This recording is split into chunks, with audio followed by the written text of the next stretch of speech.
Our weekly TFP Livestream. My name is Brandon, and I'm here with Pat and Tyler, as always, my two boys. And we have got a heck of a show tonight. As always, we've got some pre-recorded video that you always love. Pat has been killing it on the range. Him and Steve, you guys go out to the range like every day, right? I think. It seems like that, at least. You're wearing a range day shirt, of course.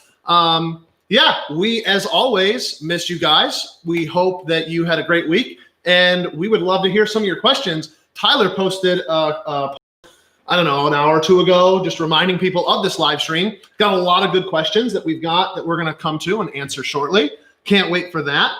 And yeah, as always, leave your questions down below. Share this video, like this video, and you know us, we're going to be giving away some stuff. What were we thinking about today, Ty? Today, we are giving away some mean arms. What? For those of you that don't like New York State clips, if you will, I'm using that properly. So they eject into the side of the AR, thus making that pesky hint magazine a thing of the past. So how you're gonna win this today? As usual, like every week, just make yourself known in the comments. I'll remember your names forever. And we will select somebody out of that. So being stuff, as I said, I'm giving away two. I'm going to give one of them away live. I'm going to give another one away through somebody's direct messages. Ooh. Brandon? Ty's going to slide into those DMs. Yeah. You know how that works. So yeah, mean arms. Those are worth what? $35 we put them out on the shelf for all day long. And I'll tell you, we go through a ton of them. I had no idea they would be as popular as they were. There's actually Tyler, didn't you hook us up with that company? Did. Pretty cool. Yeah, they are a great option. I mean, obviously, I don't like that we have to go that route. I would much prefer regular, standard, AR-15s where we can just drop the magazine like normal. But here in New York, if you want to be a good citizen and follow the law, that is an option where you can still quickly load your magazine. And to tease some stuff coming up later, you're going to want to be able to quickly load your magazine because we've got some very exciting news that we've been teasing, and we've got a lot of things coming here, and we just can't wait to show them. Yeah, one of the things that I wanted to start doing, a lot of people know that I'm into the older and historic firearms, and we've got quite a collection in our few years that we've been open here at the Firing Pin. We have got quite a few interesting guns that have walked through that front door. It's one of those things, you see a few Mossberg 500s, you've seen them all, So after a while, it does get a little repetitive. You see a guy come in with a gun case. He's like, oh, I got something good to sell you. And it's a Remington 597, 22, which, hey, I love them. They're not bad. I can't lie. That's a terrible gun. If you have one of those, sell it to somebody else and buy something better. But anyways, you never know what someone's going to bring in. Sometimes it's something super cool like this. I probably should have set up a close-up camera, but you're going to have to deal with it. Oh, look at that. Look at you over here. So this is a French, what's called a reform pistol, and it's a very, very unique design. Now, there's nobody over here. This is safe direction. I'm pointed at you. I know. Be afraid. Right? This is a 25 auto, 25 ACP, 4-barreled pistol. And very, very interesting. I've already cleared this firearm. This came out of our museum collection. It's a double action, single action, right? So if I want to, I can just pull this trigger, and you'll notice the hammer cocking. And when it shoots, it's going to fire the topmost barrel, right? And then watch what happens as I pull the trigger again. It's actually going to vertically, and it shoots the second barrel in line. And when you do that, the cartridge, or the empty cartridge from the first barrel, kicks out and rebounds off the hammer and flies off into nowhere. You pull the trigger again, the third barrel will shoot, the second cartridge will come out and recoil away, and you pull the trigger one more time, and now this looks absolutely ridiculous. And once you have fired your fourth shot, you pull this whole block out, and you'll have one cartridge, empty cartridge left in there. You whip it out, and at that point, I don't know what you do with it other than, reload it, I guess, and you just put it back in. Easy as that. Then you're good to go again. You can start shooting again. The interesting thing is, when you shoot that first time, you do have somewhat of a sight picture. There is a front sight and a little rear sight groove on here. But once you shoot again, that moves up so high. I've actually shot this, not a lot, but I have shot it. And I found that you just look through the holes, like I'm looking through the top barrel, and I would just put that on my target. Obviously, this is not a competition type of firearm. This is, you're in my face. Yeah, like I'm putting this into your gut and escaping with my life because you're threatening me, presumably. Super sleek, super slim. I've actually carried this. This is like my black tie gun. So like if we're going out, in some fancy, if you ever see me at the Strath Allen, right, with my wife up at Hattie's at the bar, I might have this like in my pocket. Don't try me, but you never know, right? Definitely robbing. Still carrying. Yeah, well, okay. So I'm still going to carry like an actual firearm, like a Glock or something appropriate. But yeah, I would also carry this from time to time. Very fun. So this has been this week's edition of Brandon's Old Gun. Thank you for joining us. And live stream over. All right, we'll see you. Clean up. That's about all we got today, right? You didn't want to talk about anything? I think we got some more. You only want to talk about 100-year-old French guns, right? Is that what we're, okay. Okay. Can we talk about this? Show, maybe, I think.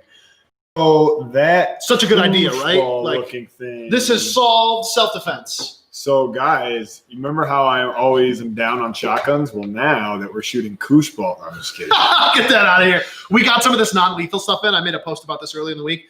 As the Hyler keeps reminding me, what is it, less than lethal? He's less lethal. He won't let me shoot him with it. Leave a comment down below. If we get, what are those cringy posts always like, if this gets 1,000 shares, you'll cure cancer or whatever, right? Like, but no, if we get, I don't know, some arbitrary number, we get 69 shares, we're going to shoot Tyler with this, all right? 69 shares, 420 pounds. I just randomly pulled that number. I don't know. But yeah, we got these in, and I was like, I got to cut one of these open and see what it is. And it's literally, it's a little koosh ball. Like, I'm not going to bet my family's life and safety on this. Sorry. If I'm a police department and you want to, talk about that path, I guess, of like not using lethal force, sure, I'm all about it. But if you're at the point where you have a firearm, and there's a situation where you could use a firearm, I'm not using a koosh ball. The thing about that is by the time I've made the decision that that's not working, now I have to go get another force option involved, right? So why would I waste my time if I'm already going to presumably a lethal force option in a shotgun? Right. I'm just going to go ahead and use ammunition that actually like has a terminal effect on the target. It will work. Right. Yeah. So that's what I'm going to do. But you can shoot those if you want. Not for me. So how you doing, Pat? I'm doing really well, man. It's been a super busy week this week. You have been busy. Finally got all through with the USCCA Emergency First Aid Fundamentals coursework. Nice. So I called over there to the their little, instructor support network, and I said, okay, I did this step and this step and this step and this step. Where am I at? And she was like, okay, well, your certificate is good to go. You're nice. All certified now to teach the Emergency First Aid Fundamentals course. So we're going to take a look at getting some of those on the calendar for you guys. Really excited to bring that curriculum here, especially since we already are selling North American rescue products, right? I think it ties in pretty well. And now we actually have some knowledge organic to our business that we can actually start teaching. Going to be using this one in the class, skills. I'm sure. Absolutely. We're going to use the Blue Trainer one, and we're going to make some other training aids as far as like being able to do some wound packing and all of that good stuff. Nice. Yeah, so we're working on like actually building a nice little course for you guys, and that'll be available here in the next several weeks. So stay tuned for that stuff. Also, I shot my first USPSA practice match. I saw that on Facebook. That looks super fun. Week. Yeah, I had a good time out at ORGC. Nice. Our buddy Kevin Bach invited me to come out there and shoot a practice with him.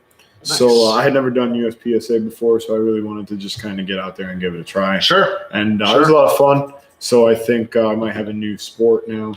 Nice. One more thing. Why not? Yeah, it's not like I have anything else going on.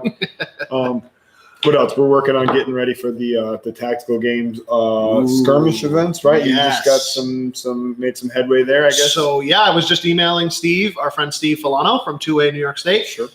Which, by the way, a quick plug for that. If you are not yet a member of 2A New York State, go on their website. Yeah, you're wrong. Go on their website right now. They are the ones really supporting our lawsuit against New York State, against Governor Cuomo, against their permit regime, just all of the gun control that we know you hate, that is just not constitutionally legal in New York State, but we're subject to it as King's subjects, King Cuomo, right?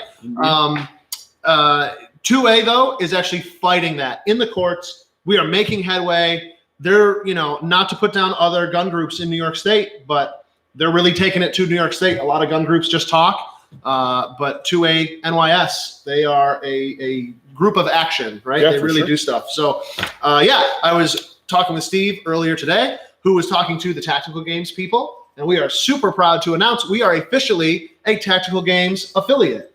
So we can host skirmishes. Yes. Audience, please. Thank you. We have a live audience this week. Very important, right? It's actually making us way more. I'm so much more nervous with them over there. Because there's eyes now. They're making fun of us. The They're cameras. like, they're posting on social media. Yeah, and I could do without some of that, but that's okay. I can do this. So we are an official Tactical Games affiliate. So we are going to very soon. I think we're talking like the end of October here. that's what We're going to do a Tactical Games skirmish here. Pat, why don't you tell the folks what a skirmish is? So, like the traditional Tactical Games events, right, where you go for a 2-day competition consisting of, generally 3 to 4 battles per day. This is actually the same general idea. It's just a 1-day event instead of the 2, right? So there are physical challenges, and those coincide with shooting challenges. We're going to actually be the first indoor range to ever do something like this. Yeah, we're very excited about that. So that's fun. Pretty neat. Now, obviously, we're going to have a pretty good system in place to make sure that all of the physical stuff, outdoors, and then all of the shooting tasks are going to take place in here. So to keep everything moving in and out, it's going to be maybe a little bit of a challenge. We're going to have to rehearse that one, I would think, a time or two to get it just right. But it's going to be worth it. All that effort is going to be worth it because in the end, we're going to do something that nobody's ever done before, and we're going to do it really, really well. And we're going to, be in a really good position so that when Polar Wave is available later on in the future, that those events will be exponentially more successful because we'll have a lot more space and freedom of movement. Absolutely, yeah. We're kind of just using this, as a stopgap, I'll almost say. The interest is super high for these. We've been really pushing them a lot. Pat had a great time down there and just met a ton of people. We really just want to bring this up here. And again, like we said, Polar Wave, it's just going to be a much process. It's not that the town isn't working with us. The town of Batavia has been amazing to work with. It's just one of those things. It takes a long time, and we're working on it. But that probably really won't be ready until the spring, right? The springtime. If it's ready before then, we're going to do some winter skirmishes out there for sure. Right. But just in the meantime, we figured we're ready to bring these to you. We know there's a ton of you that are ready to compete in these and see what you got. So let's just give them a taste, right? Exactly. Let's just give them a little something. So we're going to put together something really cool. And if I may, we had a lot of people the last time we brought this up. We had people that use wheelchairs, Sure. We had people that are older, Yep. This is definitely going to be an event for everyone. Okay. So yes, there's obviously going to be people more in the elite or, the majors, the pro level like Pat, who are going to come out there and crush it. They're super fit. Be able to do a little bit, maybe some people be able to do a little bit more. Absolutely. But you still should come out and see what you have. This is so much, obviously, like we've talked about this before on the live streams. There are people that go to these competitions with that like Olympic mindset. Right. I'm going to bring a different pair of shoes for this match because I'm going to be doing this and I'm going to do this and that. And that's fine. That's totally cool. But then there are people who are just like, I don't know. I'm 30. I'm chubby. I don't know if I can do this. Let's find out. We always talk about being prepared about if things go down, if things, I'm going to, there's a post on Facebook right now that kills me. That's like, if X, Y, and Z happens, you're going to have 80 million hunters out in the woods, doing what, like dying of heart attacks. Like, you know what I mean? After a day, like, let's be realistic with ourselves. So it's very important to attend events like this. Like me, I am not an Adonis. I'm not in the shape of my life. I need to get better. This is going to be a good reality check for me. It's like, what can you do right now? Right. And we can always improve and do better. But yeah, exactly. It's what can I do now? And no matter what your level is or what you can do, it's going to be fun. You're going to be out with other patriots shooting guns, doing physical activity. Half the fun is the LARPing aspect of it. For sure. Getting all your gear out. You know what I mean? Yeah. And, like, hang out. It's going to be fun.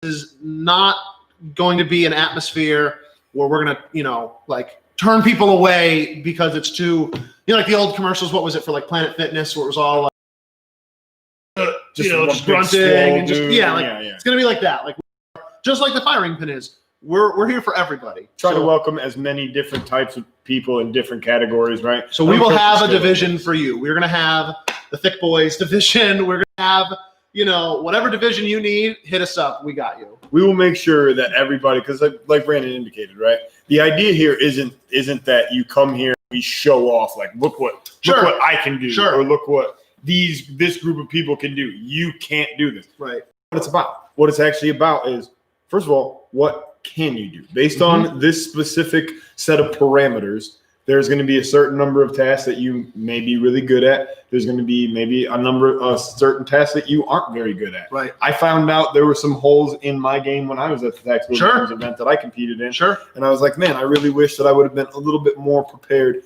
for anything lasting, say, more than 60 minutes, right? Because generally speaking, my workouts are pretty short. I'm a guy that like, you can either train hard or you can train long. Well, I don't like to train long, so I prefer to train hard. And who's got the time? Right, absolutely. I don't want to kill 2 hours every day if I don't have to. Right. So I try and get in a good, half hour to an hour, depending on what kind of day it is and what I have going on in my schedule, but I'm dedicated to doing it 5 or 6 times a week.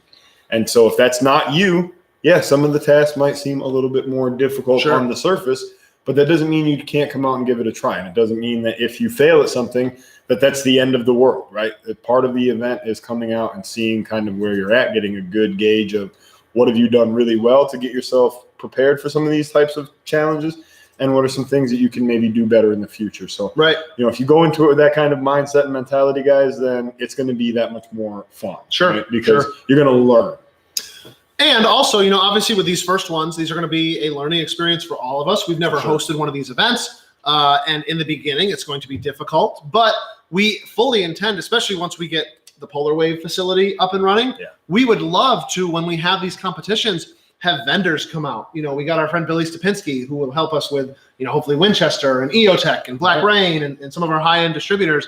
It would be amazing to have like a vendor area and some like a midway of having all this kind of stuff, we would just love that, to really have it, almost like a miniature, like we talked about before, Ty, almost having like a miniature Knob Creek, it's yes, the shooting is a huge part of it. It's the reason the event is being held, right? But it's also just a positive experience for the gun community, because that's just sorely lacking up here. There really just aren't, there's some gun shows, but let's be honest, they're New York gun shows. Gun shows are pretty disappointing in general, though. Once you've been to like a SHOT Show or something like that. Right? Absolutely. Like, you go to a regular gun show and it's like, why does it look like a yard sale in here? Like, but how cool would that be? Those tactical events, they have a huge draw from the law enforcement community. For sure. So, man, it'd be cool. Yeah, unfortunately, the regular civilians up here, none of us can go buy suppressors. But it'd be pretty cool if Surefire was there and you could shoot some. We have enough room out at Polar Wave. You could have some test ranges off to the side, and have people doing demos or get, like we said, get Bill Stupinski out here, have some cool Winchester or Browning shotguns, or their latest whatever, some range toys. So yeah, we're really keen on just developing this whole idea and bringing it to you. And we hope you're excited as well. Let us know. That's how we know we're doing things right. Right. And we'll have some info. Pat and I are going to sit down with Steve real soon here and hash out some final details and really start putting it out there and really marketing it heavily. So you're hearing this all first. This is all stuff we've never, it's brand new. We're not releasing this anywhere else yet. So get some inside info. Don't tell nobody. No. Well, actually, please tell everybody. Ty, how are we doing? Do we want to get into some questions? Do you want to show Pat's video? What do you guys want to do? You're the producer. Well, executive producer. I would like to kind of yell at people. Nah, chats are doing okay. People are very commenty today. Good. I love the comments, guys. Please keep them coming. Comments are great. Questions, though. I see a couple questions going up, like age limits for the tactical games that we're going to throw up here. But questions in general, just keep asking questions, guys. We'd love to answer some more of them. And I would like to go into your video shortly. Nice. I was going to say with the tactical games, I don't know if they have a lower, I'm assuming it means a lower age limit, because there's really no upper age limit to your ability. Yeah, I think it's like you got to be 18, right? You do have to be I do 18. think you have to Okay, be like 18. so that is what it is. That would be a question for their website, though. We'll have to find out. Yeah, but yeah, maybe there's a way to do a research junior one. You know, if that's what you're asking, if there's a way to get kids involved. I don't know if we could do like under their kind of umbrella, but we could always put something separate together that's not really, you know, that wouldn't interfere with our non-compete clause or whatever. You know, 'cause there's, you know, we got to be careful. Yeah, we can't do like if some other group approached us that was like some other, you know, we have like a certain similar rules, thing. Yeah, we'll have to follow the rules, of course. But yeah, if we can do it, we would, of course. absolutely. Yeah, I'm very big on like getting kids involved with shooting sports generally. So yes, if there was interest in that, I would pursue that. Love it. What we were talking about last week, metronome drills, right? Yeah. So last week, guys, we promised that we would get you guys a little video on one of my favorites. So we actually had this ties into a question that we got earlier tonight from a friend of the store, Josh Pancoast. So Josh had sent us a message or a response, I guess, to your little thread asking for some questions. And one of the things that Josh wanted to know is what are some things that we like to do in terms of dry fire practice. So Josh, this metronome training segment that we're going to introduce now, it actually started out as like a way for me to augment my dry fire practice. So basically what I do is I'll take my cell phone and I'll set up a metronome. And the metronome will just kind of play in the background as I'm going through and doing my dry fire practice. So I'll set it to, say, 40 or 50 beats per minute. And then I'll make sure, obviously, that I have my magazine and my firearm all cleared out and stuff like that. And I'm just listening to the metronome kind of to get a feel for the passage of time, right, in between those ticks of that metronome. And then from there, it gives me a good way to kind of gauge my process of access, withdraw, drive, sights, press. In that 1 second or, just over a second window, can I get the gun out, get my sights onto a target, press the trigger, call a good sight picture that would have gone along with a good hit, and then, reset the gun and continue that process. And it really helps me to kind of diagnose how much time all of those things take as I go through the process. The video will probably do a better job than I can of actually explaining this. So Ty, whenever you're ready, go ahead. Absolutely. Guys, if you can't hear it, if there's any audio problems, please let me don't know. keep it a secret. Let us know right away. We want to make sure we can do this.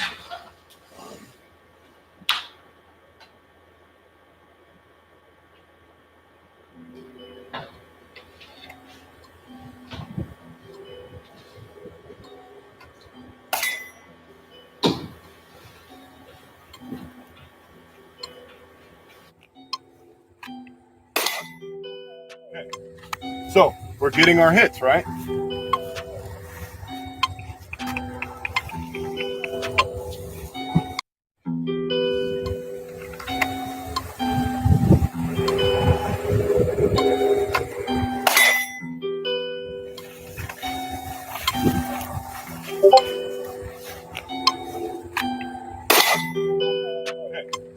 So we're getting our hits, right?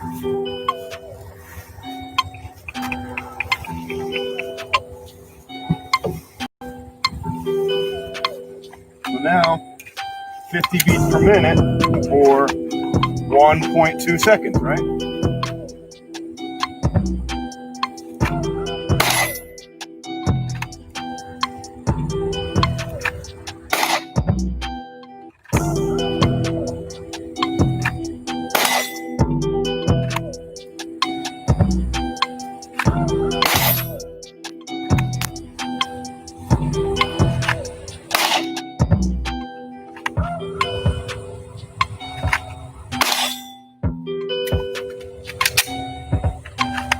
Okay, so what did we get? 4 out of 5, right? So now we go just a shade over a second. So if you want,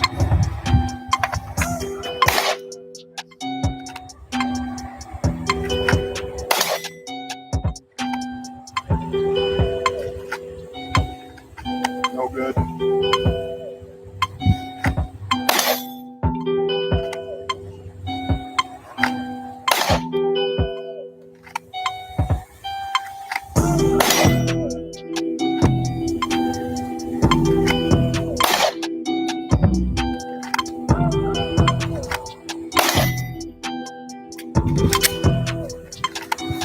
idea behind using the metronome instead of the timer is that the metronome helps you to become a master of time, right? In the sense that it teaches you what that 1 point whatever second interval sounds like. So right now, I'm at 60 beats per minute. So now I have it in my head exactly what 1 second of time is. 1, 2, 1, 2, 1. 1, 2, 1, 1.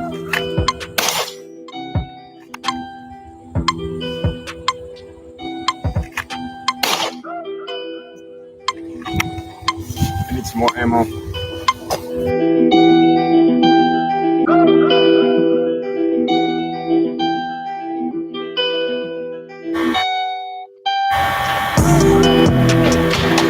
Okay, so that was the video of the metronome training.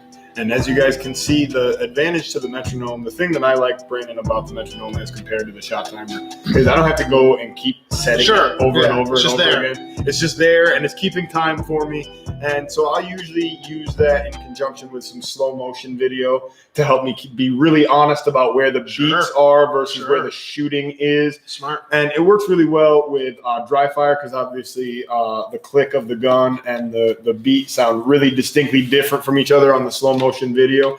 But you can always kind of isolate, like there was a good break of the trigger before the beat of the metronome, or I was a little bit slow on that one. And I'll usually say into at some point during the video, like miss, I'll try to call my I try to be really honest about what's actually going on with the gun. And you can do that with dry fire still, like once you I can call a miss. I know. Absolutely. And that's one of the things. You have to hold yourself accountable for those misses too in dry fire, guys, because otherwise all you're doing is you're just building those bad shooting habits and those bad mechanics. So if you allow yourself to build a shit two-hand grip every time you pull the gun out, you just let it go and you stay at that speed. That's why the metronome is so handy, right? Because it gives me a sense of where am I delayed in this process? What part of this whole procedure is actually taking me the longest, right? Is it access, withdraw, drive, sights, or press? Where am I kind of getting stuck? Or where does this process kind of like, where do the wheels fall off the bus kind of thing? And so I've done that, and guys have been on the range with me when I've done that and been able to get hits at like 70 beats per minute. So like 0.85 seconds from concealment, at a 7-yard target, not anything really far. But realistic though. Super realistic and a demanding target and a demanding time standard as well, right? So try that out, guys. If you're wondering what you can do with dry fire practice, try incorporating a metronome, and also try incorporating a metronome not just for the draw, right? It also helps especially if the metronome's like right around that 1 second mark. Access, withdraw, drive, sights, press. Oh, I got to click instead of a bang. Tap, rack. Now I'm at slide lock. Reload the gun. And right? So a lot of different ways that you can kind of incorporate other mechanics. And if you have snap caps as well, right? Access, withdraw, drive, sights, press, click, tap, rack, back on the sights. Right? Nice. So, and then you could even do a tactical mag swap in there. For your AR-15, somebody also, I think it was actually Josh was also asking about the AR-15 stuff. That's another place where potentially you could incorporate that metronome, right? Maybe set it to like 70 beats per minute. So now I'm going from high ready to delivering a shot on the target, click, tap, rack, bolt lock, get a fresh mag up in the rifle, get back onto the target, right? Right hand, left hand, transitions, all sorts of stuff. Right? You could also do target transition, bang, right? Transition from one target to the other, back again, maybe some malfunction clearing stuff with your rifle. If you're not practicing with snap caps, clearing like those brass over bolts and those double feeds, I'd really challenge you to spend a lot of time working on those.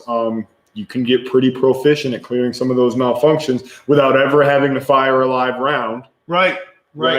It's tough right now. It's very tough with ammunition right now, right? But you can get really proficient with the manipulations and good gun handling technique without necessarily having to burn a lot of gunpowder and shoot a lot of live rounds. So, you have a lot of different options out there. It's just what you choose to do in that time. Ty, any more questions, comments, concerns? We'll dive into some of the questions we got beforehand. Anybody have anything negative to say about the video? Keep it to yourself. Yeah, we don't want your negativity. you can neg me if you want to. No, everybody loves it. Everybody loves you. So you're very loved, Pat. Aww. You look so concerned. Yeah, it's a creepy feeling, but it's a new sensation. My pants just got tight. One of the questions I like, I'm selfish. I like when people give us stuff a lot. I know the question. One of the questions we got on the earlier teaser for the Facebook post that I posted earlier is Black Rifle Coffee. What? Of course, we have a coffee maker here. I mean, absolutely, 100%. Josh and Pat literally have. What was that thing you said to a customer the other day? I have too much blood in my caffeine. 100%. Too much blood in my caffeine system. What do we have back there? It's like a little Keurig K-cup thing. Yeah. We have like some bourbon coffee back there. Delicious. But Pat, what kind of coffee do you like? I say everything. I like all coffee. The darker the roast, the better. All right. The dark roasted coffee. Jeremiah, let me see how dark that Black Rifle coffee is. And we do have, just so you know, we have the little K-cup adapter thing now. So if you don't have little K-cup, you guys, we can do the just regular browns in the little grenade boy that goes in there. So nice. We'll cross that one off the list. Appreciate you. Dry fire practice with pistol and an AR. You wrote down this question, so yeah. So that was we just covered that. That was what we were. Yeah, that was what we were just talking about. You guys talking? I don't really listen. No, it's me neither. Used to it. CMP shoots. What's going on with all of that? So that was from Todd Chennel. Todd Chennel. Oh, cool. Yeah. So the one we did a few weeks ago was at the Ontario Rod and Gun Club. Well, not really Rod and Gun Club, but just the Ontario Gun Club, right out there. And it was my first one. We were just invited by another customer that told us about it, Jose, and come on out, And so we went out and we had a lot of fun. And there are going to be a lot more of those. It's a pretty popular thing around this area. We would eventually love to get Polar Wave set up again as a range where we can do some of that stuff. We might be able to push it out. I know most of that happens at 200. But there's got to be longer ones too. I think so, right? I know at Camp Perry, they shoot at like 600, I want to say. Right. I don't know if we can quite hit that, but we might be able to at Polar Wave if we work with some of our neighbors a little bit for special events. But yeah, we have teased this before, and we've talked about this before. We still haven't come up with an official plan or program yet, but we would definitely like to get a CMP service rifle team going here. We're going to have, I think we've been calling it the combat athletics team to do things like the tactical games or any kind of related, a lot of those skills, yes, we're training. The tactical games might be the focus, but you could certainly go run a USPSA match or this kind of match or that just to keep those skills sharp, You could throw that added emphasis on, there's nothing, you're certainly not going to win a USPSA match if you show up in gear, right? But that would certainly help you on your path if you want to win the tactical games, or you know what I mean. So I don't know what the rules are in USPSA about that kind of stuff. They may or may not let you. But even if you couldn't, realistically, what you're going to learn about the pistol shooting side, if pistol shooting is potentially a weakness for you, if it's something that you're not super confident in, or if it's even something that you just want to emphasize a little bit more in your training. One really good way to potentially do that is to get out and hit some of these different practice matches that are out there at the different clubs, really smart. Or even to go and actually shoot, a full-on actual USPSA match, similar IDPA maybe. The only thing that's tough about a lot of those is they're so rule heavy, right? Which I didn't actually look at the tactical games rules, but it didn't really seem like they had, not that they didn't have rules, but it seemed relatively, It was it seemed a lot more practical. One of the things that I had noticed about my USPSA experience recently was that I was out there shooting and I happened to be going through practice score and I was looking at the scores from the match. And I noticed that my score was relatively low, right? I hadn't done all that well. And I looked at the time and I was okay, the times were obviously a lot lower for guys that were running optics, Sure. carry optics guns or open class guns or limited Sure. 10 guns and stuff like that. But then I started to look at like the hits, and my hits were, predominantly A-zone hits. They were good hits. I had a couple deltas in there, but I had fewer Charlies than some of the other shooters had. Mm-hmm. Right? But my scores were much lower because it's all time plus the hits, right? Sure. So I'm backwards in that regard, right? In my line of thinking, hits matter a lot more so than time, right? I only need to solve the problem that's in front of me, and I have the amount of time that it takes me to do it unless something happens, in which case, right? Right. But yeah, so I was prioritizing getting my hits. I probably should have prioritized the speed side a little bit more, but from most of the shooting that I've done previously, right, I have drilled it into my own head that speed is fine, accuracy is fine. There you go. I like that. Yeah, and like you said, same, just like we were talking about before, you're going to go to these USPSA matches. Like, of course, you want to do well, you want to be competitive, but you kind of know I don't want to say you're never going to win, but that's not the point. Exactly. Right? That's not the point. Yes. I'm not necessarily going there to beat somebody else. I'm going there to learn more about what I'm capable of doing, what I'm not capable of doing, what are some things I need to work on. One of the things I noticed is that, when it comes to shooting and moving, not great, because usually I'll shoot and then move, or I'll move and then shoot. Sure. Right. Shooting on the move is a different. Yeah, those USPSA guys, they have that like perfect they're gyro stabilized, like they don't move when they're really good at separating everything that's happening downstairs from everything that's happening upstairs. Right? Just yeah. So that's one of the things that I'm going to get much better at from that game, right? So there's some holes in my game that I'm going to use this to kind of shore up a little bit. Absolutely. Ty, you look thoughtful. I'm always thoughtful. I should never say some of my thoughts. Questions. We need more questions. We have lots of questions, but can never have enough questions. Somebody asked, what is in our IFAC? I have my carrier in the back quickly, if you want me to go run it while you guys can talk about what's in those pouches. Sure. So yeah, sure. This is a really good, if you don't have one, this is the individual patrol officer kit from North American Rescue. We sell it right here at the pin. What do these go for? 75, I think, right? That sounds correct. Either $74.99 or $79.99. Yeah. But this is like nothing else. This will get you started. Okay. This comes with a cat tourniquet, of course. Yep. Comes with a trauma dressing, some gauze, and some gloves. And that's about as basic, obviously, as you can get.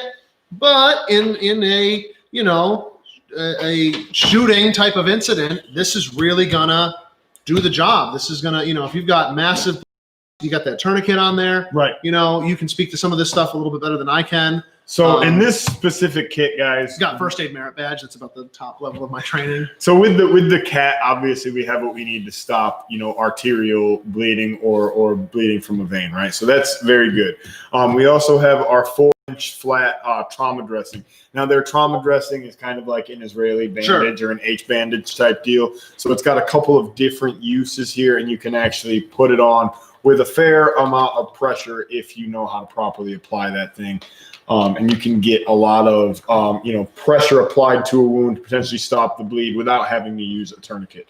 They also have the S-rolled gauze in here. Now, the S-rolled gauze is really good for wound packing material, right? It's actually good to help get, down inside of, say, some sort of penetrating trauma, i.e. a gunshot wound, and actually be able to get into the wound and stop the bleeding from the inside out, right? Because it doesn't really matter if we can keep all the blood from leaking out of the hole if it's just pooling everywhere else under the surface of the skin and creating other problems, right? So if we can get some wound packing material in there to help soak up some of that blood and actually put some pressure on the inside where the blood is originating from, hopefully we can get that bleeding to slow down or even stop, on the way to higher echelon medical treatment and all that stuff.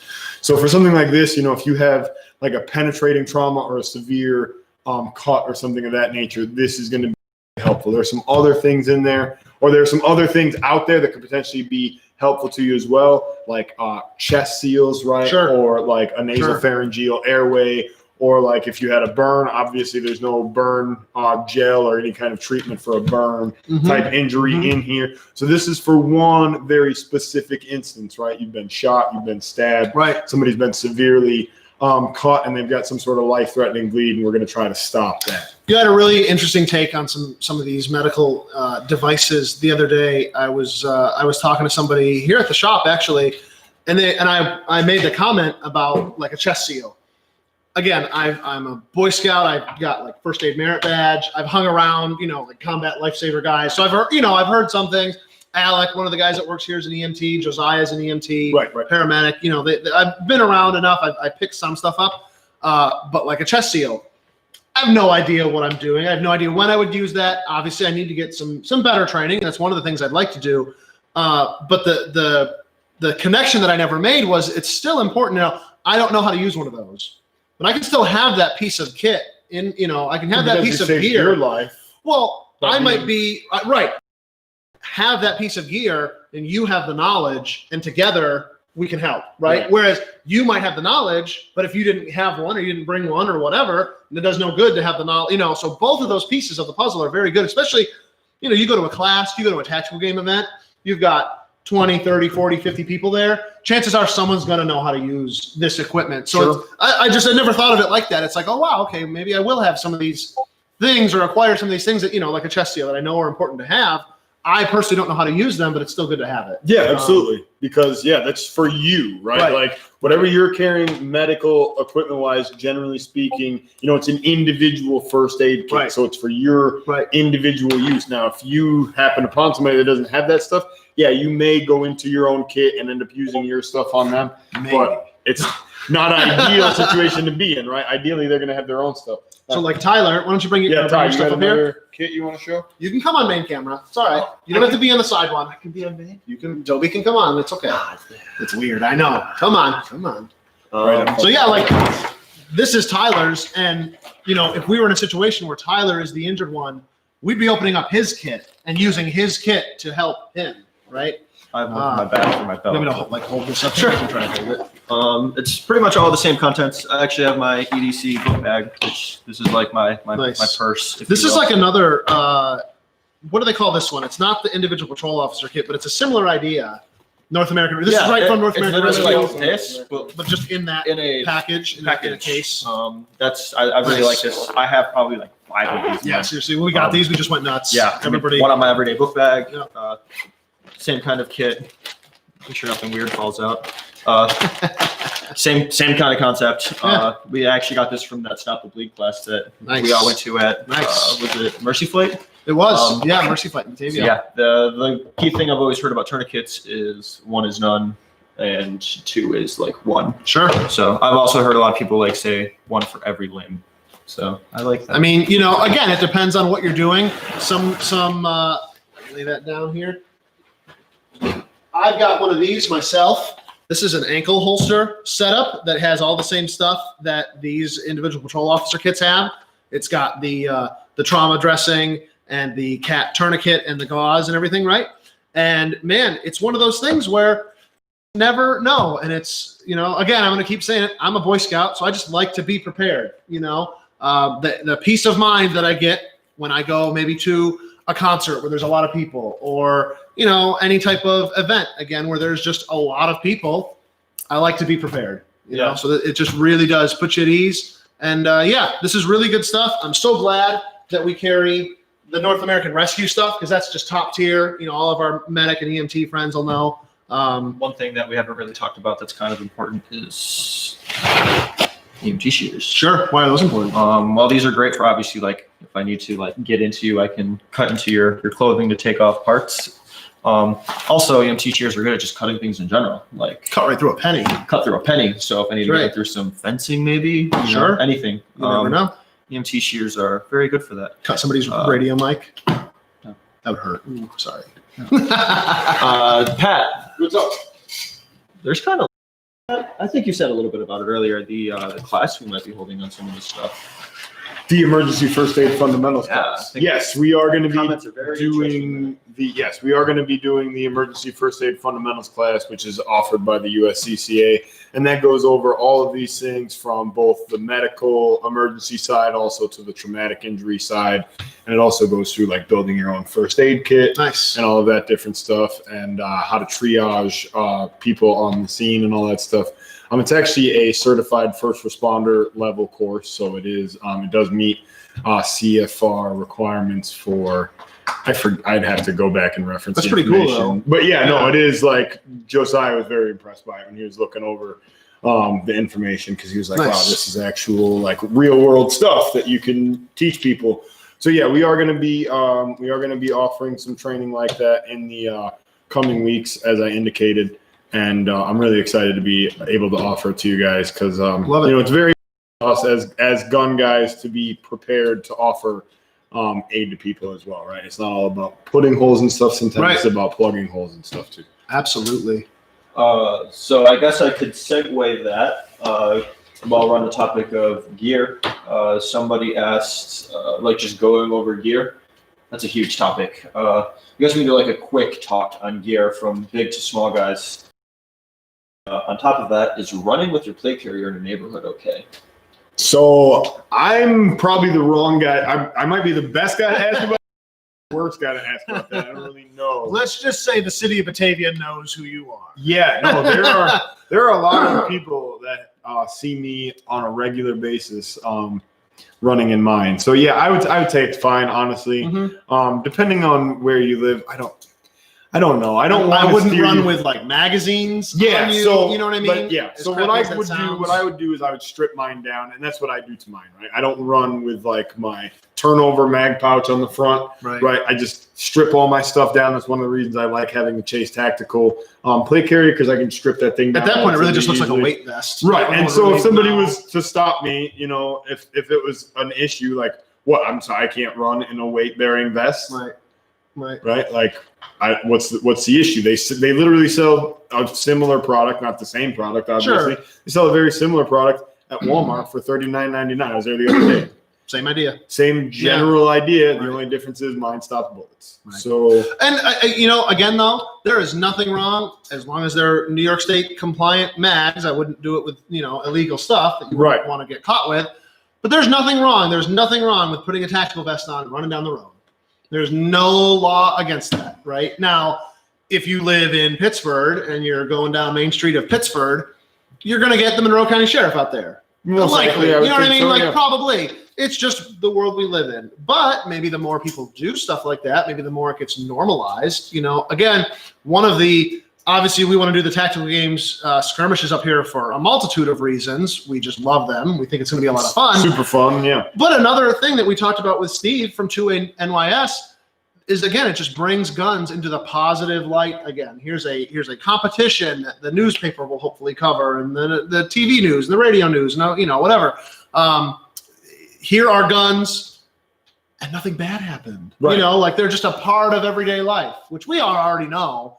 But the more we can just put that message out there, the better. Well, and the more we can have events with a whole lot of people that are interacting together in any kind of positive capacity, and guns happen to be involved, even if guns are peripheral to the event, doesn't necessarily have to be like the focal point, right? Sure. But the more that we can just get people the idea that guns can be a part of normal society, and it doesn't necessarily signify something bad is inherently going to happen or is expected to happen.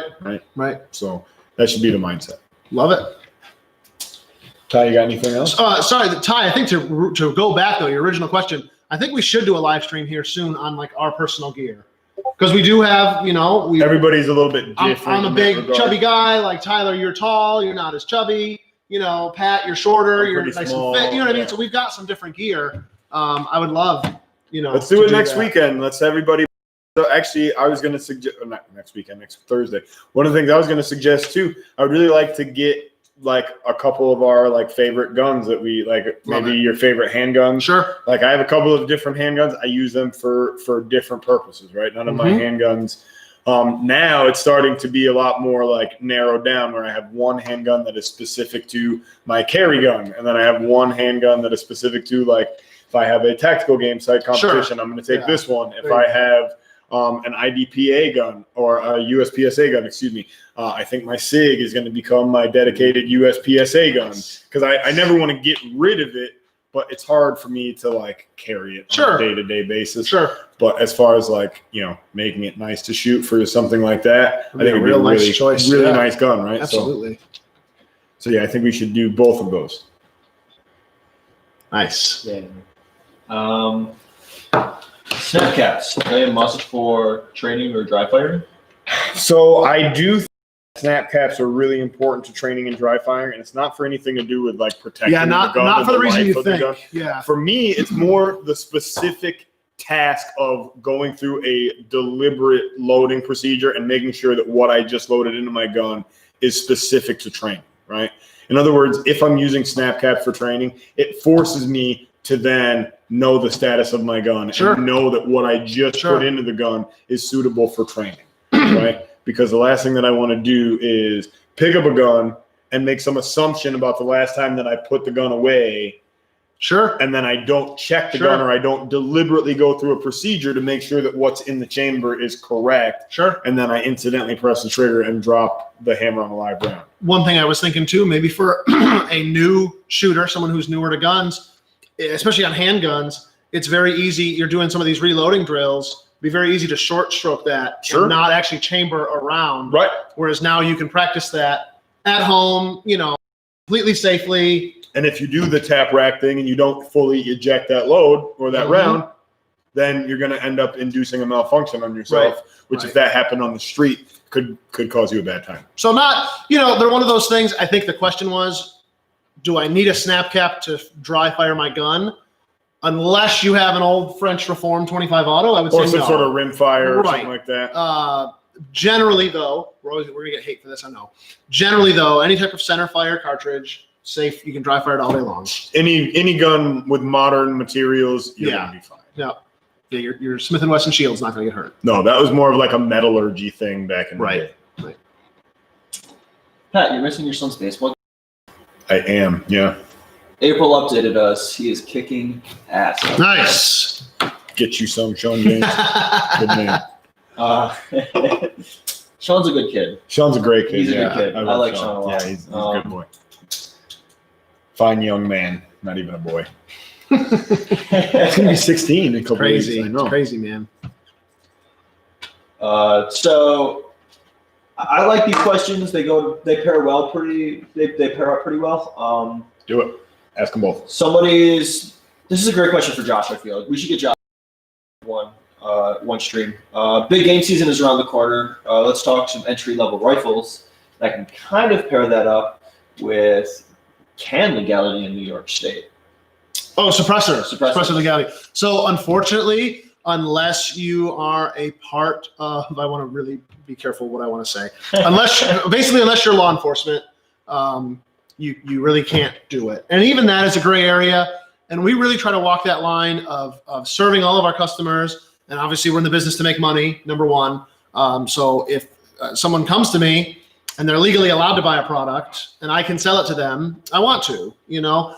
But it is really tough because, you know, to me, that exemption for law enforcement refers to, you know, and I understand how maybe the law might be written, but to me, you know, there is Pat the cop and Pat the person. Sure. You know, and of course, when Pat is at work and Pat's a cop doing cop things, he's got to have 17 rounders. You know, he's all these pieces of equipment, which I'm going to circle back to. Don't worry. You know, Pat the cop is allowed to have these things, and the way the law is written in New York, it is almost what I was going to say is it's almost like Pat is a different class of citizen in a way. When you become an officer, you know, those, you know, when you go home at night, it's kind of like you're still a cop, and I don't want to say it's a gray area, but to me it kind of is, you know. It's just like when you're in your private vehicle, you can't run red lights and pull people over and do, you know, the stuff you're doing when you're on duty because that's your job. You know what I mean? There are two different things. Everyone has a job, you know, and then they have their home life. And I'm probably pissing a lot of people off, and I'm getting on a soapbox, and I shouldn't. But we get a lot of corrections officers that come down here that meet the legal requirement of owning these things. And I'll be honest, I really don't like it, because even me, like, we own suppressors. The store has suppressors, but like even me, like I can't have a suppressor on my home defense gun. You know, could I get away with it? Sure. I mean, I have a suppressor. I could take it home. It could be on there. But if I use that, I would not legally be in the right. You know, I can take those suppressors to the range. We can shoot them all day long. We can have fun with it. They're company property. We can do things like that. So that's kind of how I see it in the law enforcement realm as well. That's company property, really. Like, can you do it? Sure. Have we done it in the past? Yes. But it's a big gray area in New York, in my opinion. And it just kind of is what it is. So unfortunately, suppressors in New York, basically no. I'm going to say the answer is no. But you should still, you know, if you're going to get a bolt action rifle, which is what most people get for hunting, bolt action rifles can have threaded barrels all they want, right? So it's still kind of cool. There's nothing wrong with having a threaded barrel on a bolt action gun in New York. And maybe you go to a hunt out west somewhere, and a buddy's bringing a suppressor with him because he's from Pennsylvania and he can own them. Well, now you can play with it. Now you can do it. Yeah, that would be a great choice up there. So it's one of those things. It is what it is. A good budget bolt gun, Savage Axis. You can't go wrong with one of those. Savage Axis 2. That would be my choice. You know, if I had to pick a budget, and it's incredible. You know, a budget rifle, like a budget Savage Axis, is going to outshoot a ton of, you know, obviously is it going to beat like a 1960 700? Probably not, you know. But certainly there's a lot of like military surplus guns out there that you'll pay the same amount for, $400, $500, $600 for some sporterized old, you know, Mosin or a 1903 or whatever. And that Savage, that brand new Savage Axis is going to shoot way better. For sure. And you're not going to be scratching up a piece of history. You know, you just get something where who cares what happens to it, really. As far as what we have in stock today, that would be a pretty cool one. What's this guy down here? So The Remington 100. Yeah, 700 and 308. We've got, what's this guy? Here's a new one. Winchester just came out with this cartridge, 350 Legend, for around here. Super hard hitting, very large bullet. This would just knock them down, you know. And the cool thing, like, again, it's not really a factor here. 350 Legend was invented. There are some states, I want to say Ohio is one of them. Yes. There are states where you have to use a straight wall cartridge. You can't use like a 5.56 as a shoulder to it. Anything with a shoulder, you can't do it. So there's not that many cartridges. Well, now you've basically got pretty similar to like 300 Blackout, isn't it? I want to say. Ballistically, yeah. Yeah, like it's a hard hitting, you know, intermediate cartridge. More like 35 Remington type. Okay, yeah, that's a really good example too. But it's a straight wall, short action, real handy. Ruger, this would be another great choice. Yeah, so this is the Remington special purpose synthetic that we have. It's got the Hogue over molded stock, which I really am a fan of those. 312 barrel, you know, bull profile barrel on there. It's obviously got the Picatinny rail. I believe that is a 20-minute rail, although I have been wrong before. And, you know, this is just a nice used consignment gun for right around $700. Yeah. So this would be a good one. And here's that Savage Axis that we were telling about. These are the brand new. They kind of just updated. I'm surprised they didn't call it like the Axis 3 or like the Axis 2.5 or something, because they updated it. They really did. This looks a lot different than the old Axis. The stock looks a lot nicer, but brand new. What's this? A 270, right? For $550 with the scope. This is a Vortex Crossfire 2 scope. That's a very nice 3 to 9x40. We actually had another question before the live stream to this type of scope. I think they make a 4 to 12 in the Crossfire. The 4 to 16. Is that what it is? Yeah. They make one on the Diamondback as well. But this would absolutely hold up to any kind of 30 caliber, like 30-06 or 308, whatever you're talking about, recoil. So that would be my option for there. But yeah, this would be a great hunting rifle. Can't go wrong. I like the Ruger American. What's that? Comes with the optic. Yeah. Oh yeah. 5.5. You're looking at it like it comes with this Vortex. What these Vortexes are what, like 240? 240. Yeah. So you're getting a really good deal. Yeah. Nice. Ty, what else we got? Ooh, that one hurt. How was your day, Brandon? Oh, so good. Just so fun. I'm trying to think. We It was kind of a day off for me, I'll be honest. You know, it's one of those things when you've got a business, you know, other business owners know, you're kind of always working. You know, I've got a bunch of side projects that I'm working on, obviously, between the radio and the technical game stuff and Polar Wave and this, that, and the other thing. Did we ever get that black leather couch, by the way? Did we get that in there or no? We'll talk about that. Sorry. Craigslist meeting is another gotcha. Okay, yeah, time project replace. But you know, so every now and then you just randomly kind of take a day off. So my parents, a lot of you know Paul and Linda, they're here all the time.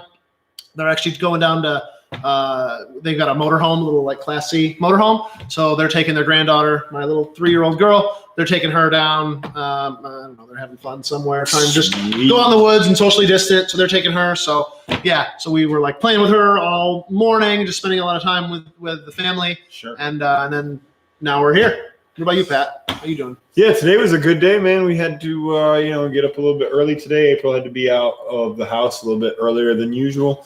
So we did the old early to rise thing. And then, I was able to get in a quick workout before I had to be over to the range to link up with Brian, where we shot the video that we were doing. Go check out Take Aim TV's video. Yeah. That was cool. Yeah, Take Aim TV. He did a really nice job. He's always doing a great job with some media projects. So I was helping him with some of the stuff he's got going on. And then I had some lessons in here this afternoon. And then I was helping work the gun counter a little bit so Ty could finalize the video editing on the stuff that I was late getting to him today. So yeah, Ty put that, like, you had the footage. I gave it to him today. Like, here it days. is, Like, right? here it is. And then he chopped it up. And yeah, so we've both been, a little bit busy, but yeah, came together pretty nicely. Good job, Ty. What about you? How you doing over there, champ? As always, every Thursday, working the counter. And then scrambling around at the last minute. Scrambling, yes. It's always, and like, we love it. Obviously, when customers are in here, we love you guys. But it's always one of those things. It'll be like 6:45, and there's still like 5 or 6 people here, and I'm like, shoot, like, all right, putting out a couple $1,000 worth, like, watch your stuff. I remember one time we were setting this up. There was a guy like stepping over everything. He was getting all like tangled up in the cords. I'm just like, get out. I'm over here fuming. I'm like, what are you doing? But I love you. You're okay. So funny. No harm, no foul. Take Aim TV is the best. They are. Brian is you're awesome. awesome. Brian Kirby, can he camp a Polar Wave with his RV? Sure. All day. There's no hookups. But yeah, for sure. I did a lot last year. I camped there. That is sort of one of my little side goals. I would love to get, 5, 10, however many little parking, little spots for RVs. Yeah, that would be neat. Especially with the tactical games, I didn't see anybody with like a camper there, but that might have been, we weren't over in the camping area, I guess. Right. But that site was very difficult to get into. Right. Polar Wave would be a dream compared to that site down in Pennsylvania. So yeah, it's in a good spot. I don't know if there's really a campground like that close anywhere in Batavia. I know there's lots of campgrounds like on the fringes. So it's definitely something, just as a RVer, like I grew up, me and my family, we went all over the country in a motorhome when I was a kid. I had tons of memories. So it's something that's been on my radar that I've wanted to put in, like a dump station at the entrance and put in, some water and electric. There's tons of water and electric already on the site. So I think it's just a matter of finding good dry spots for these sites and just building them. No, that would be super cool, actually. Yeah. Come on out, Brian. We'll have some adult beverages, and I've got no, I'm just kidding. Of course you can come. I've got a big, like 25-foot inflatable, like movie screen. Yeah, a lot of fun. Did we ask Tyler how he's doing? I forgot. Tyler, how are you? Yeah, we did. Okay, yeah, who cares? Doesn't even matter. Yeah, well, it's kind of where I was going. We love you. Just crying. That's a great stream. Save it for your Twitch. All right, save that for your Twitch stream. ASMR? ASMR. That stuff's weird, man. I can't do it. Cringe. I've cringed a lot. There's a lot of cringe there. We should make a gun ASMR. Ooh, just like should. bolts closing, or like charging. One One of these days on YouTube. Have you even checked YouTube? Do we have anybody over on YouTube? Yeah, that's one of our first aid questions came. Oh, nice. One of these days, we're gonna have to find some way to make a safe for kids video, like on YouTube. I don't think that's gonna happen ever, but maybe that will be bolts closing and stuff. Like, The slowest rack of the Glock slide. That's my spring. Sorry.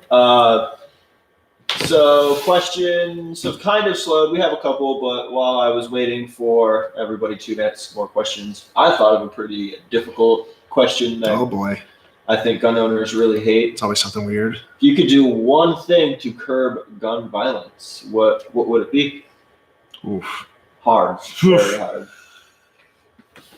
That is, it really is a tough one because you're pulling at really some underlying issues with society, but gun violence, like any other kind of violence, stems from poverty. That's really what it is. I mean, of course, there are bad people that are just twisted and they're going to do things because they're messed up in the head.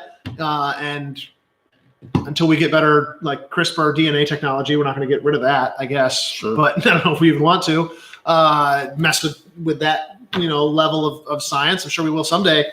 But yeah, that would be, investing in those communities at that lowest level of just, revitalization and just, I'm certainly not going to say defund the police, but maybe reallocate resources and just look at the root causes of issue. Why is there crime? Why is there this? Well, there's not jobs, or there's not this. There's not pride in our communities. There's not whatever. So super simple. I don't know why we don't just, do that. Right. Yeah. Just do it, government. But I don't know, Pat, if you've got the magic bullet. I know that's probably the worst one I could use. Well, the thing about, I agree with a lot of what Brandon was saying, but I think one of the things that we need to really do in terms of reducing the level of violence in our society generally is just teach people other skills for how to deal with one another. Because I think a lot of people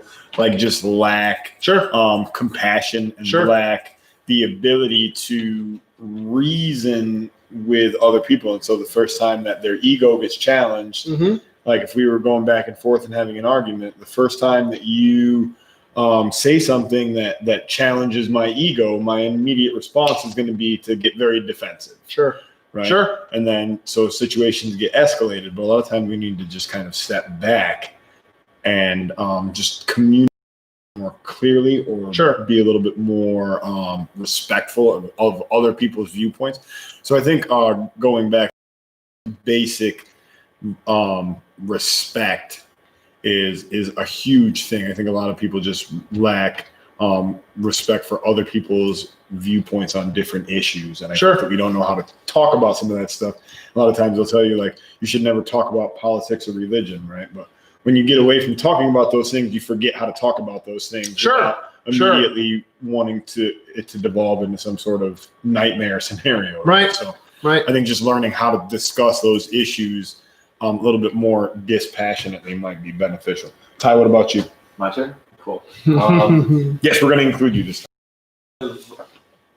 It's very hard. I've always been a huge proponent for teaching children. I think gun education should be before sex education in schools. Yeah. I would even say almost kindergarten, first grade. I mean, we've kind of gone back and forth with this, Pat. You live in America. Wandering upon a firearm by the time they're 8 or 9 is pretty high. Stupid high. Yeah. They need to know what to do in that situation. They need to know that it's not a toy, because Ari's 3, almost 4. Almost 4. Crazy. She watches TV. She's been exposed to guns on TV. She knows that you point guns at people and pull triggers. Even if you don't teach her that, she sees it on TV. So I just think we need to kind of teach that respect back in schools. Very young. Speaking of her, obviously I'm a dad, right? To this little girl, and I try to impart my dad wisdoms and my, whatever. So I've been teaching her, actually my profile picture on Facebook is from her when she was 2, or maybe even younger, I'm not sure. And I'm showing her a lever action gun, right? And I'm just, she's drooling or whatever. Sure. But yeah, pretty much from day one, we have, are obviously a huge part of our household. They feed your family, basically. They really do. Yeah. So, they're just out and about laying around, but like we're very open about it, and we educate her about it. And it's just so funny. The other day, like we'll go on little bike rides, right? So I've got like my bicycle, and she's got a little trailer that she rides in. So it's like I have a normal bike as well, but sometimes I'll take the electric bike with her, right? So that's still like electric bicycle, and I'll come home with it, and we're like tooling around the yard, and Anna, my wife, was mowing the lawn, right?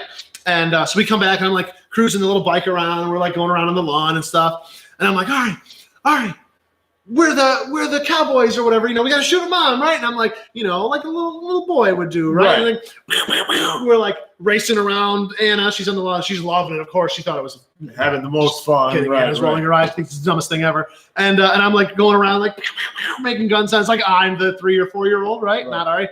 And she's like, no shooting at mommy. So like even she's like, no, we don't do that. Like that's mom. Like no. I was like, all right. She knows where the line in the that's my sand girl, is. yeah. We don't shoot at mom. Whenever I pull a firearm out too, she'll come up. She'll hear me like messing with it. I'm checking the action. I'm making noise with it. She'll come running. She's like, Dave, no shooting in the house. I'm like, okay. That's a solid Thank rule. you, Ari. Yes. Thank you for reminding me. Yeah, I was just about to. Man, I'm really glad she came around the corner and unloaded the gun. Not to keep telling, every dad's got to tell stories about Oh, for sure, yeah. So I took her out. This was way back like when the weather first broke in the summer, and it was just really nice. Take her out back, and I wanted to show her like a 22, right? Sure. So I set up. I've got a little like soda can out there, and I'm shooting it, and I'm hitting it, and I'm like, oh, she's gonna think this is the coolest thing. She was like, can we go inside? Right. She thut it was the dumbest thing. So I think next time I got to try like a submachine gun. I think I'm gonna try the MP5. You got to try something a little bit yeah. more impressive. Look how many holes you can put in that milk jug. Oh man, I don't even remember what the question was. Wait, there was gun violence. Wait, there was right. a question. Yeah, sorry. Yes, I get off track. the gun violence. Yeah, I get off track. Anybody in the comments, if you have anything, I want to hear what your thoughts are. So you. But anybody that watches this, after it being live, that is always possible. Let us know what you think on gun violence and how to curb it. It's such a hard topic. Very difficult. It really is, because it's not, as politicians, hopefully we'll someday learn you can't just pass a law like, oh, people are shooting them, they're shooting each other with that. We'll just ban it. Solved. Yeah. Like, heroin? No. It's chainsaw violence instead of gun violence. Yeah, it's just doesn't solve anything. not going to happen. Something, this question's come up a couple times, and it's something I've been noticing in our industry. Let me turn myself on PIP. Sure. Have any of you guys noticed in like the last 3 months the giant boom of micro dots for your concealed carry? Yep. Huge. Out of nowhere. Trijicon just released one today, didn't they? I got to Or hold a one. couple days ago, yeah. Or whatever. I got to hold Trijicon's new RMR. It was Super cool. Beautiful. What are you guys' thoughts on some of these new micro RMRs and stuff? All right. Well, it seems like they're going to be pretty much universal within the next 5 to 10 years. I'd say 10 years. Everybody's going to have a handgun with a dot. And within 20 years, you're not going to see any handguns with iron sights. Could be. Or they'll have iron sights, but it'll be in conjunction. They'll go the way with of iron sights on a hunting rifle. Right. You're going to have to really. You're going to have to look around that for down, one. yeah. Right. So that's kind of where I think we're at right now. Now, as far as where the actual technology is for the dots, I think some of the technology to mount them is good. Durability wise, I think the jury is still really out. I think a lot of those designs haven't really been properly tested on a whole variety of different guns, right? Because as we all know, different guns have different operating characteristics, right? Mm-hmm. And they have different recoil, tendencies and stuff like that. They have different thicknesses of material for the slides, and they have so many different types of variations on designs in these handguns. I think there's probably not that many dots out there that are going to be like a one-size-fits-all solution. Like you can mount this dot on any gun, and it's always going to be the answer. Mm-hmm. Does that make sense? It's tough. I think just with the number of different types of guns that are out there, the number of different types of sights that are out there, I think it's going to be a long time before we start to figure out that this combination of gun and optic doesn't work as well as this combination of gun and optic, just based on the characteristics of each of the two systems separate from each other. And then when you put them together, they either are compatible or not. Right. Like over time, right? You might be able to mount it. Does that mean it's going to work? Sure. Does that make sense? Yeah. So I think there's that end of things, but I also think, guys, realistically, there's only so many different manufacturers out there that can manufacture a quality dot that's small enough to fit on a handgun that's also going to be as durable as you want it to be. There's like 3, 4, probably like maybe. 3 or 4, right? That you can actually like depend on, and like no kidding, if you drop the gun with the dot, then when you pick it up, it's still going to be working correctly, right? So I think those are some of my kind of I just still have some reservations about some of that stuff. That's where I am too. Obviously you're talking USPSA or competition or any of that kind of thing. Like, doesn't matter, right? Because really if it stops doesn't. working, Right. I'm gonna live, right? Yeah, worst like I lost the match. Big Right. deal, you know what I mean? I'm disappointed, and even that is pretty rare. Like you said, if you're getting Loophole or a Trijicon or a Vortex, you're getting any of those top line companies, it's going to work. It's going to be fine. But yeah, probably. I am always hesitant, when you switch gears to self-defense, keep it simple, stupid. Like that's I love simplicity. And I'm even one, I know a lot of people do, but like on a carry gun, I won't even mess with like the trigger, just because I just want that thing, like when Glock made that or whatever you're carrying, like it was perfect, like it's good to go. That's how I want to use it. Not for any legal. I know a lot of people will argue about the legal side of things, or same with like using hand-loaded ammo and self-defense is a bad idea. And I don't know. Have people that lost cases like that? I mean, maybe. I guess that's those rumors have to start somewhere. Nobody's ever actually been able to successfully point that out to me though. Right. I've never seen actually any asked that source. specific question. Like, okay, so you say I shouldn't be modifying the trigger on my carry gun. Can you show me in case law where somebody has actually right? Is there a precedent to back that up? Or are you just saying that some lawyer might try to find fault? Sure. Because I think that a lawyer, that's the district attorney's job, is to try to find fault with what you did. But Overwatch Precision guarantees that when I change out their trigger, I'm not disabling any safety. Sure, right? So it's not like I'm making my gun into some killing machine when I change that trigger out, right? So is there a possibility somebody could try to come after me in that regard? Sure. Absolutely. Yeah. And in all likelihood, they're going to try that avenue if they think it's going to be they're beneficial. 20 things up on the wall, see what sticks. But at the same time, like, I don't know. I don't know if that would be, but I'm with Pat. It's an interesting development. I like the trend. I like where that's going. I think overall, red dots on handguns are a positive thing.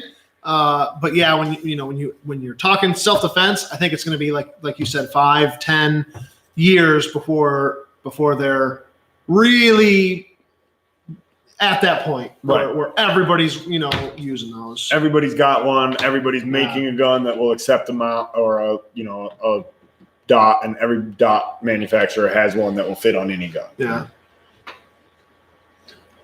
I want to chime in real quick. Sure. I hated red dots on pistols for the longest time. Darnell is slowly getting me into them. What's he got? I can't remember.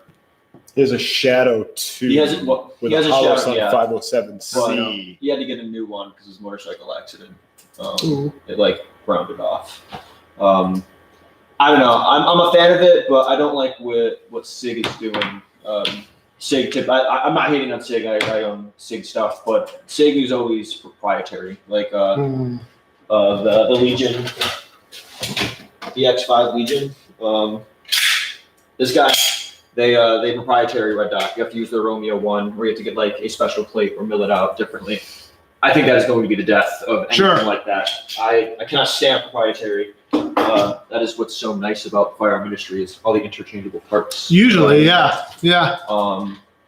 Almost open source in some ways. Yes, I like that. Yeah. So SIG, stop doing that. Stop making things proprietary. I know you're watching. Some good questions have come in. Sure. Carry insurance. What do we think on that? Do you think that should be needed? Do you recommend it? I think it's a good, I do think it's great, because here's the thing about carry insurance that people don't understand. What you're doing, First of all, it's illegal in New York State. You can't get carry insurance where we live specifically. If I may, is absolutely ridiculous because New York is one of those states that tried to mandate liability every few insurance. years they try to mandate it, but like you can't voluntarily have it just today. Go out and buy you cannot do it. That would be called murder insurance. Yeah. Yep. So on the one hand, let's make sure we get out in front of that. That if you're asking that question from New York State, understand that nobody's going to be able to sell you one of those policies. Right. With that in mind, I did used to sell the USCCA insurance plans for concealed carry permit holders. And one of the things I really like about that is, yes, you have to pay upfront a monthly fee that everybody is basically pooling resources in, just like any other insurance, right? But when somebody actually needs to dip into that insurance money is going to the best legal defense that you can get because it's going to attorneys that are experienced in the specific types of cases that it is you're looking to have yourself defended for. So I think it's a great investment if you are a concealed carry permit holder. But I think even a better investment, particularly in New York State, since we can't get that kind of insurance, is to just take some training, understand what Article 35 is, understand what the lawful use of force is, understand your state and local laws pertaining to, do you live in a duty to retreat state as we do in New York? What does your duty to retreat entail? What does it mean when you're in public versus what does it mean when you're in the privacy of your own home? When you're in the privacy of your own home, do you have a duty to retreat from there? Or what are some of your other options outside of that duty to retreat from your home? So, we offer some of that training here. My colleague, John Huther, he does a great Article 35 class. Our USCCA Concealed Carry and Home Defense Fundamentals course has a lot of really good answers for you specifically pertaining to some of those legal questions. So, the insurance side, yes, absolutely. I think it's a great resource for those of you that it's available to. If it's not something that's available to you, your other cheaper form of insurance or more reliable form of insurance, I guess, is to just get yourself trained and have some knowledge about your legal, moral, ethical responsibilities as a concealed carry permit holder. My big fear with the insurance side of things is the more popular it gets, it seems like more of a good idea for the lawmakers to pass a law requiring it. And while I do think it is a good idea, just like I think training is a good idea, I don't believe training should be a requirement to get your. Well, first of all, I don't think permits should be a thing. I don't think that anything mandated by the government can pretty much suck it, right? Right. Yeah. I just any type of financial barrier, that you're going to put in place just disenfranchises poor people, basically. And that's what gun control has always been. It really is. Yeah. All gun control is based on racism and classism 100%. Of keeping guns out of the lesser's hands, and that's exactly what it would be. If they ever passed a law requiring insurance on those, it's another financial hurdle that you have to clear in order to be able to exercise your rights. Right. How many people would be able to afford? Right. How much was it? $30-$40 a month? I can't remember how much it was. I think it was like $39.95 per month or something like that. But you could pay up front. You can pay up front 6 months or a year. But again, it's one more thing, you got it that you would have to do. And then you've got to, would they revoke your permit if it lapsed? You know what I mean? Like if you let your car insurance lapse, they send you that letter. Hey, you got to get this stuff fixed or your license is suspended. Well, and then in order to renew your insurance, they're going to put another barrier in place. Right. So now that before you can renew, you've got to take refresher training that costs even more money, right? So every time that they put one barrier in place, understand that it's just one more, then there's going to be another to follow, right? The government isn't going to go backwards. They're always going to continue to move that ball down the field. So the scary thing about maybe losing your permit if you don't have your insurance is New York State. If you lose your pistol permit, they take all of your firearms. Yep. You lose all gun rights. Good luck getting them back too. If you've ever been, if you've had your permit revoked, you know what I mean? Yeah. Good luck. Yeah, good luck getting your permit back. Well, because here's the thing: no judge wants to be the one that gives you back your permit and then you go out and do something stupid. Right. So every judge is going to make the assumption that if some other member of the New York State legal system, the judicial system is taking your guns away, the judge that gives you your guns back, he does so at his own peril, and he knows that, or she, for that matter. Thank you for including both. Yeah, no, I'm trying to be more inclusive. I'm, 2020. yeah, it is. Ty, what else we got, bud? I don't know who Matt Walsh ring a bell to any of you guys? Yeah. Do you guys know? Yeah. Went to high school with him. He's asking like the funniest thing. Try me. Like, Try me. Are you suggesting that coconuts migrate? What? I'm not sure if it's a Monty Python, but I don't. Is it? Okay. All right. Yeah. What's the airspeed velocity of an unladen swallow? There we go. Yes. There we Yes. go. Okay. All right. We Go to bed. No, Go to just kidding. Yeah, Just kidding. Matt, you're drunk, so. Hitting the sauce. I'm waiting to get there. Shortly, So you have wrap this up? a radio. We can end this. No, let's end this now. Let's go. We'll hit up the tap room. Let's go. They close at 9. They're boring. Oh, you. The custom house. Custom house is still open. Sounds good. And Red Jug. See you at Red Jug.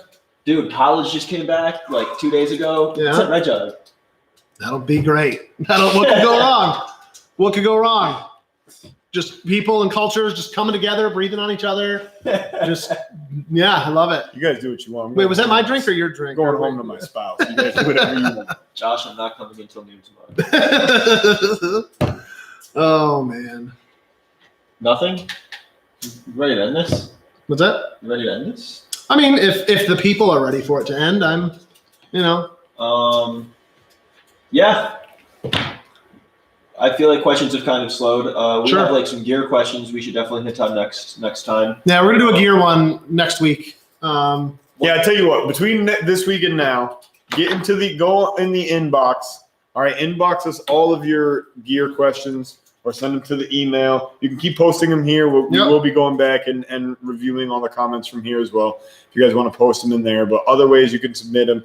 You can hit us on the Sell Me Your Gun email because we check that thing all the time. Mhm. You could hit us on the messenger, or you could just submit the comment in there. And next week, we'll talk a little bit more in depth about gear. I'll bring in my stuff, and we'll look at some of our different sling setups and plate carriers, and we can talk a little bit more about there's optics. 3 lights, hours right whatever. there. Yeah, it's 3, a lot 4 of hours. stuff. I got to put in a plug, shameless plug. We did a radio live stream last night over on the Attica Facebook page. So if you are not a fan, look up Attica 462575. We've got a Facebook page for that repeater. And I think I mentioned this before on here. I might not have. There's a company from China called Redivis. They make all sorts of, they're like a Baofeng competitor. Everybody knows the Baofeng. Yep. Redivis is one of their competitors. They came out with a radio, the RT76P, and it's a brand new radio. There's really no information out there about it other than our video that we just published. So it was really cool out of nowhere. We've only been doing these live streams, since June? I think the radio, maybe May. The radio one, we've only been doing that for like a few months now. Yeah. And we do those every other week. So there's a lot less of those. But like 2 weeks ago, Redivis emailed us, or maybe 3 weeks ago now, but they emailed us directly and they said, hey, we want to send you a radio if you make a video. And that was the only thing they said. And they didn't give us any other rules, and that's on them if you don't give us rules. Yeah. So we got that radio in. They actually sent us 2. Super cool. Good thing. Yeah, we needed it. Yeah. Because we tested the radio. And let me tell you, I was very impressed. That radio held up to a lot more abuse than I thought it would. We dropped it, like just on the concrete a bunch of times from like normal height. And then we were like, all right, it still works. Let's break it. We were throwing it like up in the air. Like we were pretending like, Tyler lives on the second story. Like, I'm down here. Here's your radio, Ty. Like, and we miss it on concrete. No problem. Andrew was like, all right, well, maybe my buddy lives on like the 4th floor. He grabbed it by the antenna and like whipped it up in the air, 40, 50 feet, crashed down. Some pieces come off of it. Worked fine, right? We had a lot of fun. So if you want to see a cool destruction test, it's a short video, I think 11 minutes maybe, but it's in the radio live stream. It's buried in there somewhere. I'll try to find the timestamp maybe and post it. We intend to. Steve's actually working on the video. He's going to clean it up a little bit more, add some, like Brandon Lewis, on the bottom of it or whatever. I forget what you call those, lower thirds or whatever. Yeah. So we've got to clean it up a little bit. We're going to post it on YouTube. And we were super excited, and it was actually pretty fun. We were making the radio live stream last night. We were doing it, and the person from China, presumably they had Chinese characters for their name that I couldn't read. They were like the person from Redivis was like commenting, like great video. And they actually sent us an email right after the stream. And it said like, thank you so much. That was perfect. And we want to work with you a lot more in the future. So we're very excited. We're hoping to really build that relationship and get a tie-in because that radio they built, we're doing all this stuff on GMRS, which is its own little sliver of the radio world. Ham's over here, commercial stuff is over here, GMRS is its own little slice. And no one really makes a radio just for GMRS. And it's a huge technical thing that all the nerds, get boners over. But like technically, your bow thing, you're not supposed to use it, or it's one of those things that no one really cares until you start posting on Facebook, and then everybody cares and they'll tell you how wrong you are. So it's just nice, again, nobody's going to care what you use, but like we're a store, so we have to do the right thing. We have to sell the appropriate stuff, or we could get in trouble. Right. Same with the gun side of stuff. You know what I mean? As much as I would love just have 30 round mags down here to sell everybody, you can't do it. We would get shut down in a heartbeat. So it's the same with the radios. Now we have a like 100% verified, legit radio. You'll never get in trouble for this. Here it is. So we've got those. We have also, I have to plug the radios some more. As you know, things got a little interesting last night. And there was actually we didn't know if we were actually going to do the live stream last night. Like we're sitting here with our police scanners on, listening. We got our finger on the heartbeat, for lack of a better term, just seeing what's going on. And so yeah, if you would like to stay informed, come down here, pick up one of these radios. We've got these Motorola XTS 3000s that for now will still work with Monroe County system. And by work, I mean listen. Obviously, you can't talk to Sheriff Baxter on here. That'd be cool. Right? But these radios, for now, are set up. You can not only talk on a repeater, so you could get information. You can have your family set up for backup communications if things go down. As we know, cell phones are not the most reliable thing. Look what happened recently out in California with their wildfires. Boom, cell phones are all down. Now, of course, if our tower got burned to the ground or something, there's not much we can do. Sure. But with a cell phone network, every one of those towers is a potential failure point. With this, we've got one, the main tower, right? So it's at a great location. It's very safe. So if you want to know what's going on in Rochester, if you live in the city or anywhere in Monroe County, this will work with Monroe County Sheriff's Department and the Rochester Police Department. You can hear everything going on, and you're not tied. Like, okay, everybody can go on their phone and listen to Broadcastify. The only reason that works is because there's a guy at his house listening on a radio hooked up to his computer and bringing it to him. So if that guy got mad for whatever reason or just didn't want to anymore, he turns that off, Broadcastify. Okay. Or if the internet goes out for him or the power goes out for him and now that link is down, it's gone. Whereas if you have your own and you are self-reliant, you're good to go, right? So we sell these. They're $200. It's a used radio, but it's worth it. This was a $3,000 radio. It was new to the government. Incredibly capable. Can work on our repeater network that we're building. By the way, Xerox is live. So if you have a radio that you bought from us, Channel 10 is Xerox, and it's good to go. That's live. That's pretty cool that we've got a repeater on top of the Xerox building, downtown Rochester, over 400 feet of ground elevation, or 400 feet above normal ground elevation. Pretty cool. Sure. So yeah, that's it for the radio side of things. Try to go over to the Attica page, like that page, watch the videos. We're just really trying to increase our communications ability here in Western New York, and we've really done an amazing job in the short amount of time that we've had. I'm very impressed by our system. So check that out. And yeah, if you guys have anything else for tonight, I'm sure we have no watchers now. Probably everybody left when I started talking about radios. I got nothing else for tonight, guys. Thanks for watching. Appreciate you all. Wait, my giveaway. Oh, that's right. Tyler's thing. Tyler's giveaway. What do we give The giveaway. Guys, I don't need that many views. I'm not producing your show anymore. Keep million of my viewers. Again, we're doing that giveaway. Jeremiah Preen, sorry if I mispronounced your name. You've been stupid active in the comments. I appreciate you for that. Yeah, Jeremiah's good dude. This is going to be in the back with your name in a PIF, paid in full, signature by me, and you can come and kick this up anytime you want. Guys, I'm still giving away one more. I'm going to scroll through the comments. There's a couple of you I have as runner-ups in the back of my head. I'll be honest with you, bonus points if you share. Just saying. So if you want this, again, you kind of have a good lead to it, I guess. I'm sorry, words sometimes escape my head. There's still a chance to get one, is what I'm saying. All you have to do is just like, and share, please. Other than that, I'm all set. Awesome. You guys are good? Great Thank show, you, everybody. Yeah, Thank you thanks all. for tuning in, and we'll be here next week. Have a good night. Stay beautiful. Let's get the hell out of this dump.